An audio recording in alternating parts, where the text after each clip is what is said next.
Hi hello viewers எல்லோரும் எப்படி இருக்கீங்க? நான் உங்கள் ஸ்டோரி வித் ஐஷு. இன்றைக்கி நம்ம என்ன ஸ்டோரி பார்க்க போகிறோம் அப்படின்னா, இரவுகளின் இடையில் நீ அப்படிங்கிற ஒரு கிராமப்புற காதல் கதை பார்க்கலாம். நம்ம சேனலை நீங்கள் இப்போ தான் ஃபஸ்ட் டைம் பார்க்குறீங்க அப்படின்னா மறக்காமல் சப்ஸ்கிரைப் பண்ணிடுங்க. அப்படியே ஸ்டோரி பிடிச்சிருந்தா பக்கத்தில் இருக்க பெல் ஐக்கானையும் கிளிக் பண்ணிடுங்க. அப்போ தான் நான் போடுற எல்லா வீடியோவும் உங்களுக்கு நோட்டிஃபிகேஷனில் உடனே ஷோ ஆகும். இப்போ நம்ம வீடியோக்குள்ளே போகலாங்க. சென்னையில் வசிக்கும் அரவிந்த் நேர்மையான தைரியமான ஒரு இளைஞன். அவன் வேலைக்காக கிராமம் ஒன்றுக்கு செல்கிறான். அப்பொழுது அவன் கனவில் கூட நினைக்காத விதமாக அங்கு ஒரு பார்வையில் மாயாவை பார்க்கிறான். அந்த ஒரு பார்வையில் பார்த்தவுடனே அவனது மனம் நின்று விடுகிறது. அந்த கணமே அவனுக்குள் ஏதோ மாறுதல் ஏற்படுவது போல் அவனுக்கு தோன்றியது. மழையில் நனையும் ஒரு அழகான கிராமப்புற பாதையில் மாயா குடையுடன் நடக்கிறாள். அரவிந்த் தூரத்தில் நின்ற வண்ணம் அவனுடைய கண்கள் அவளையே நோக்கி பார்த்து கொண்டிருந்தன. பிறகு ஒரு நாள் அரவிந்த் அந்த கிராமத்தில் உள்ள பழமையான நூலகத்தில் வேலை கேட்பதற்காக சென்றிருந்தான். மாயா ஒரு பள்ளியில் ஆசிரியையாக பணியாற்றுகிறாள். அவள் விவேகமுள்ள கனவுகள் நிறைந்த கிராமப்புற பெண். தன்னுடைய குடும்பத்துக்காக வாழ்ந்து கொண்டிருந்த அவளுக்கு காதல் என்பது ஒரு கனவாகவே இருந்தது. ஆனால் அரவிந்தை கண்டதும் அந்த கனவுகள் புதிதாக மலரத் தொடங்கியது. எதிர்பாராத விதமாக மாயாவின் மூலமாக அரவிந்திற்கு நூலகத்தில் வேலை கிடைக்கிறது. அந்த நூலகத்திற்கு புத்தகங்கள் படிப்பதற்காக அடிக்கடி மாயா வருவாள். அவ்வாறு வந்து படிக்கையில் அவளை உற்று நோக்குகிறான். மாயா ஒரு கட்டில் பக்கத்தில் இருந்து புத்தகம் எடுத்து வாசிக்க ஆரம்பித்தாள். அரவிந்த் சற்று தூரத்தில் இருந்து அவளை கவனிக்கிறான். அவளது அறிவும் அமைதியான நடையும் அரவிந்தை கவர்கிறது. கையில் புத்தகத்துடன் அழகிற்கே அழகு சேர்க்கும் அவள் யார்?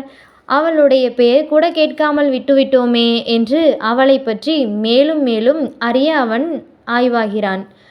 மழை நின்ற பிறகு அரவிந்தும் மாயாவும் சந்திக்கின்றனர். எனக்கு வேலைக்கு உதவி செஞ்சதுக்கு ரொம்ப நன்றிங்க என்று சொல்கிறான் அரவிந்த். அதெல்லாம் எதுக்குங்க, பரவாயில்லை, இதில் என்ன இருக்கு என்றாள் புன்னகையுடன் மாயா. அந்த உதவிக்கு பின்னால் ஒரு இனிமையான புன்னகையும் புதிதாக துவங்கும் நெருக்கமும் இருவருக்கும் இடையில் உருவாகிறது. அரவிந்தும் மாயாவும் அடிக்கடி சந்திக்க ஆரம்பிக்கிறார்கள். சின்ன சின்ன உதவிகளும் சிரிப்புகளும் வார்த்தைகளும் காதலாக மலர ஆரம்பிக்கின்றனர். இருவரும் தங்களது கனவுகளை பற்றி பேசிக்கொண்டிருக்கின்றனர். ஒரு நாள் மாயா மலையில் சிக்கிக்கொள்கிறாள். அந்த நேரத்தில் அரவிந்த் குடையுடன் மாயாவை சந்திக்க வருகிறான். இருவரும் ஒரு மரத்தடியில் நின்று பேசுகிறார்கள். மாயாவின் கண்களில் கண்ணீர். அரவிந்தின் முகத்தில் கவலைக்கும் காதலுக்கும் இடையில் காதலுக்கு உறுதியளிக்கிறான். மழையின் அன்றைய நிகழ்வுக்கு பிறகு இருவரும் காதலிக்க ஆரம்பிக்கின்றனர். ஊரிலேயே அனைவரும் பேசும் ஜோடியாக மாறுகிறார்கள் இருவரும். ஆனால் அப்படியே எதுவும் நிலைத்திருக்குமா என்ற சந்தேகம் இருவருக்கும் இருக்கிறது. அரவிந்திற்கு சென்னையில் வேலை கிடைத்து விட்டதால் அவன் திரும்பி நகரத்திற்கு செல்ல வேண்டிய நிலை உருவானது. இருவருக்கும் இடையிலான தூரம் அதிகமாகிறது. மாயா சோர்ந்து போனாள். சாயங்கால வேளையில் ஒரு பசுமையான புல்வெளியில் நின்று இருவரும் பேசுகிறார்கள். அரவிந்தின் கண்களில் குழப்பம். என்ன செய்வதென்று, மாயாவிடம் அந்த செய்தியை எப்படி சொல்வது என்று அவனது மனம் கலங்குகிறது. மாயாவை பார்த்தவுடன் முகம் சோகமானது. அரவிந்த் சொல்ல முயற்சிக்கிறான். ஆனால் வார்த்தைகள் விழுவதில்லை. இருந்தும் கனத்த குரலில் சோகத்துடன் சொல்கிறான். அரவிந்த் சொல்வதை கேட்ட மாயாவிற்கு புன்னகை செய்ய முயற்சிக்கிறாள். ஆனால் கண்களில் கலக்கம் இருக்கிறது. இருந்தும் கங்க்ராட்ஸ் என்று சொல்கிறாள். காதலுக்கும் வாழ்க்கைக்கும் இடையில் வரும் முதலாவது பெரிய சோதனையாக இது உள்ளது. அரவிந்த் சென்னைக்கு வந்தவுடன் வேலையில் இருந்த பிஸியால் சரியாக தொலைபேசியில் பேச முடியவில்லை மாயாவிடம்.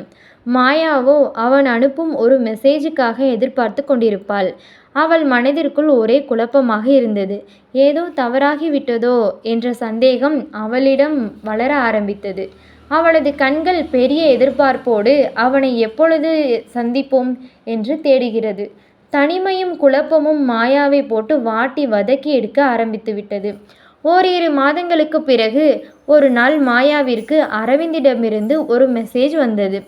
என்ன மன்னிச்சிடு மாயா, கொஞ்சம் வேலை அதிகம், அதான் சரியா பேச முடியலை என்று.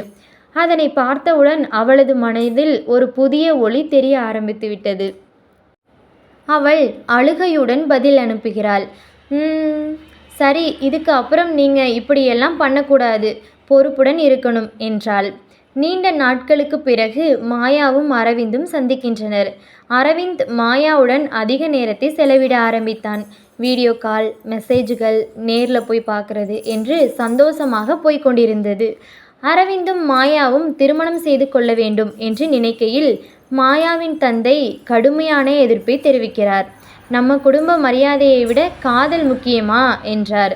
அரவிந்தின் அம்மாவோ சந்தேகத்துடன் கேட்கிறார். ஏண்டா, அவன் நம்ம குடும்பத்துக்கு சரியா வருமா என்று கேட்டாள். இருவருடைய மனதிலும் உறுதி இருந்தாலும் எதிர்ப்புகள் அவர்களுக்கு பெரும் சவாலாகவே உள்ளது. நம்ம வீடியோக்கு இடையில் ஒரு சின்ன இன்ஃபர்மேஷனுங்க. அது என்ன அப்படின்னா, this video sponsored by Bymot shopping app. Bymot e shopping application is one of the online shopping app now available on play store and app store. Bymot e shopping இதோட லிங்க் வந்து டிஸ்கிரிப்ஷனில் கீழே கொடுத்துருக்கேங்க, மறக்காமல் செக் பண்ணி பார்த்துக்கோங்க. இந்த ஆப் வந்து ப்ளே ஸ்டோர்லேயும் அவைலபிளாக இருக்குது, நீங்கள் வேணால் அதுலேயும் செக் பண்ணி பார்த்துக்கலாம். உங்கள் வீட்டுக்கு தேவையான பொருட்கள் எல்லாமே இந்த ஆப்பில் கிடைக்கும், நீங்கள் கம்மியான விலையில் வந்து வாங்கிக்கலாம். அரவிந்த் குடும்பத்தை எதிர்த்து மாயாவை திருமணம் செய்ய முடிவெடுக்கிறான். ஆனால் மாயாவோ தன்னுடைய தந்தையின் கண்ணீரை பார்த்தவுடன், நீ என்னை காதலிச்சதை காட்டிலும் என் தந்தையை நான் காயப்படுத்த விரும்பவில்லை என்று இருவரும் சிறிது காலம் பிரிவை சந்தித்தனர். அரவிந்த் ஒவ்வொரு நாளும் மாயாவை நினைத்து வேதனையில் வாழ்கிறான். அவளுடைய அருகில் செல்லாமல் அவளது பள்ளிக்கு வேண்டிய உதவிகள் அனைத்தையும் செய்கிறான். அவளும் அப்படித்தான். அவனை கண்டும் காணாதது போல் நடந்து கொள்கிறாள். அவள் பணியாற்றும் பள்ளியில் உள்ள குழந்தைகள், அக்கா, உங்கள் கண்கள் ஏன் எப்பவுமே சோகமாயிருக்குது என்று கேட்கும் கேள்விகளுக்கு பதில் கூற முடியவில்லை. புன்னகைக்க முயற்சிக்கிறாள், ஆனால் முடியவில்லை. ஒரு வருடத்திற்கு பிறகு மாயா ஒரு கல்வி விழாவில் சிறப்பு விருந்தினராக கலந்து கொள்கிறாள். அரவிந்தும் அந்த பள்ளிக்கூடத்திற்காக தொண்டு நிறுவனத்தை தொடங்கி உதவி செய்ததால் அவனையும் அழைக்கிறார்கள். இருவரும் ஒரே மேடையில் சந்தித்து கொள்கின்றனர். பார்த்த அடுத்த நொடியே இருவருக்குமான நெருக்கம் மீண்டும் அதிகமாகிறது. மாயா மெதுவாக சென்று சொல்கிறாள், இப்போது நான் தயார், இருவரும் திருமணம் செய்து கொள்ளலாம் என்றாள் அரவிந்திடம். இருவரும் மேடையில் தங்களது விருப்பத்தை தெரிவிக்கின்றனர். இரு குடும்பங்களும் மீண்டும் இணைந்து விட்டது. குடும்பத்தினர் அனைவரும் கண்ணீர் மல்க இருவரையும் வாழ்த்தினர். அப்பொழுது மாயா அரவிந்திடம் சொல்கிறாள், நம்ம வாழ்க்கை சந்தேகத்தோட தொடங்கி இருக்கும், ஆனால் நம்பிக்கையோட தொடருது என்றாள் புன்னகையுடன். சோதனைகள் பல வந்தாலும் உண்மையான காதல் வந்து எப்போவுமே ஜெயிக்கும் அப்படிங்கிறதுக்கு இந்த ஸ்டோரி வந்து ஒரு எடுத்துக்காட்டுங்க.